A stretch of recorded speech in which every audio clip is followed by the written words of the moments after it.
జై శ్రీరామ్. భాను టాక్స్కి స్వాగతం. మామూలుగా క్రైస్తవ మిషనరీలు ప్రలోభాలకు గురి చేస్తూ మత మార్పులు చేస్తుంటాయి. వాళ్ళను వాళ్ళ ఆకలిని, వాళ్ళ బీదరికాన్ని ఆసరాగా చేసుకొని మత మార్పులు చేస్తుంటాయి అని చెప్పి ఒక ఆరోపణ ఉంటుంది. ఆ విధంగా మోసపూరితంగానే మత మార్పులు చేస్తూ క్రైస్తవం ఈరోజు ప్రపంచవ్యాప్తంగా వ్యాప్తి చెందింది అన్న ఒక ఆరోపణ కూడా ఉన్నది. అలాంటి క్రైస్తవులు ఘోరంగా మోసపోయిన దేశం కూడా ఒకటి ఉన్నది. అది ఏదో దేశం కాదు, మన పక్కనే ఉన్న పాకిస్తాన్.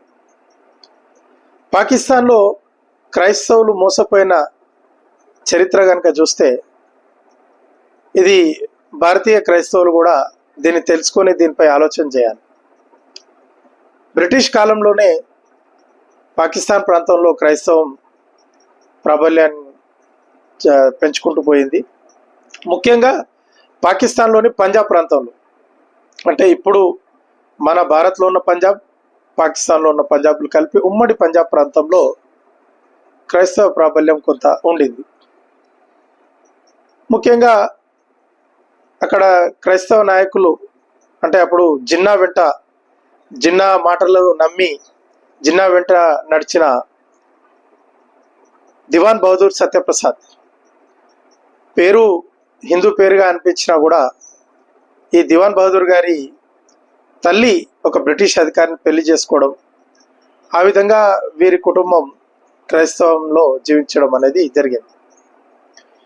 ఇతను ఉమ్మడి పంజాబ్ రాష్ట్రానికి స్పీకర్గా కూడా ఎన్నుకోబడ్డాడు. అప్పట్లో జిన్నాతో కలిసి ప్రయాణం చేశాడు. ప్రత్యేక పాకిస్తాన్ కోసం ఉద్యమాలు చేశాడు. జిన్నా మాటలు నమ్మి క్రైస్తవులకు పాకిస్తాన్లో న్యాయం జరుగుతుంది, ప్రత్యేక హక్కులు కల్పిస్తారు అని చెప్పి ఇతను ప్రజలను, క్రైస్తవులను నమ్మించాడు. పెద్ద ఎత్తున తనతో దళితులను, క్రైస్తవులను పాకిస్తాన్లోనే ఉండేలా ఇతను ప్రయత్నం చేసి విజయవంతమయ్యాడు. కానీ తర్వాత జరిగిన పరిణామాలు ఏంటంటే, జిన్నా మరణం, అంటే పాకిస్తాన్ ఏర్పడ్డ కొద్ది కాలానికే జిన్నా మరణించాడు. సంవత్సరంలో జిన్నా మరణంతో ఇతనికి కష్టాలు ప్రారంభమైనాయి.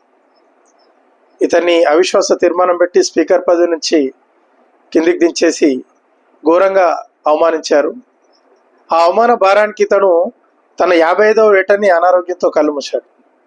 ఇతని భార్య పిల్లలు అక్కడ బ్రతకలేక పాకిస్తాన్ నుంచి కట్టుబట్టలతో భారత్కు వచ్చి శరణార్థులుగా బతకాల్సి వచ్చింది. ఈ పరంపర ఇప్పటికీ కొనసాగుతుంది. ఇప్పటికీ పాకిస్తాన్ పంజాబ్ రాష్ట్రంలో సఫాయి ఉద్యోగాలు, అంటే ఊడవడాలు, రోడ్లు ఊడవడాలు, మొరీలు తీయడాలు, ఈ ఉద్యోగాల నోటిఫికేషన్ భర్తీ కనుక జరిగితే, ఈ ఉద్యోగాలు కేవలం క్రైస్తవులకు మాత్రమే రిజర్వ్ చేయబడ్డాయి అని ఆ ప్రకటనలో మెన్షన్ చేస్తారు. అంటే క్రైస్తవుల పట్ల పాకిస్తాన్ వైఖరి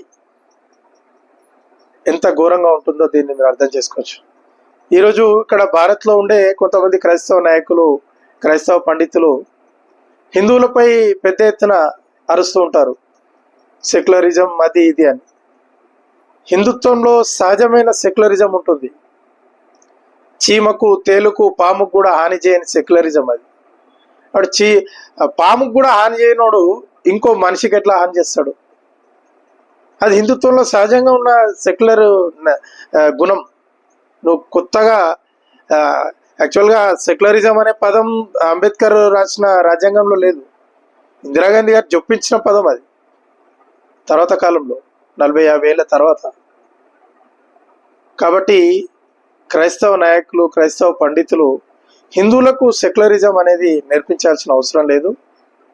అసలు మీరు ఈరోజు సుఖంగా ఉన్న దేశాల ర్యాంక్ తయారు చేస్తే దాంట్లో నెంబర్ 1 ర్యాంకు ముస్లింలకు కానీ క్రైస్తవులకు కానీ భారతే ఉంటుంది.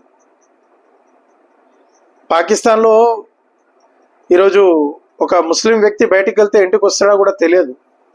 అదే భారత్లో ముస్లింలకు ఉన్న రక్షణ పాకిస్తాన్లో కూడా లేదు. కాబట్టి ఇప్పటికైనా భారత్ సెక్యులరిజాన్ని, ముఖ్యంగా హిందువుల సెక్యులరిజాన్ని శక్కించాల్సిన అవసరం లేదు. ఒకసారి క్రైస్తవులు పాకిస్తాన్లో జిన్నాను నమ్మి ఏ విధంగా మోసపోయారో, ఇప్పుడు క్రైస్తవుల పరిస్థితి ఏంది పాకిస్తాన్లో తెలుసుకొని చరిత్రను అనుసరిస్తూ చరిత్ర నుంచి గుణపాఠాలు నేర్చుకోవాల్సిందిగా కోరుకుందాం. నా ఈ వీడియో మీకు నచ్చినట్లయితే లైక్ చేయండి, షేర్ చేయండి, నా ఛానల్ని సబ్స్క్రైబ్ చేసుకోండి. జై హింద్.